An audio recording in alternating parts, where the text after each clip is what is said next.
wiil aad u yar ayaa wuxuu soo galay goob timajara ah. Kadib ninkii timajaraha ahaa ayaa wuxuu xantay wiilka yaraa. Mid ka mid a dadkii uu timaha u jarayay ayuu dhagta ugu sheegay, wuxuuna yidhi, wiilkan waa wiilka adduunka ugu doqonsan, waanu ku tusayaa inuu doqon yahay ee wax arag. Ninkii timajaraha ahaa wuxuu sameeyay gacantiisa ayuu wuxuu saaray dirham, gacantiisa kalena wuxuu saaray 25 fils. Filsiga waa lacag aad uga yar dirhamka, waxaana lagu qiyaasaa inay tahay dirhamka oo loo qeybiyay 6 hal qeyb oo ka mid ah.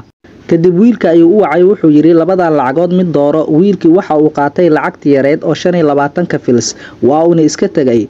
Kadib ninkii timajaraha ahaa macmiilka ayuu wuxuu ku yidhi, haye sooma aadan arkin, wiilkan waxba ma yaqaano, ma kala yaqaano labada lacagood midda badan, waana wiilka ugu doqonsan caalamka. Mar walba uu ii yimaadana sidaan ayaan sameeyaa, wuxuuna qaataa lacagta yar. Ninkii macmiilka ahaa oo timaha loo jarayay markii banaanka u soo baxay, wuxuu arkay cunug yaraa oo ka soo baxaya dukaan lagu iibiyo jalaatada. Markaas ayuu u wacay, wuxuu yidhi, adiga mar walba maxaad u qaadataa 25 fils oo aadan u qaadanaynin dirhamka, soo ma ogid inuu dirhamka weyn yahay? Wiilku wuxuu yidhi, haa waan ogahay dirhamka inuu badan yahay, laakiin maalinta aan dirhamka qaato cayaarta waa ay dhammaanaysaa.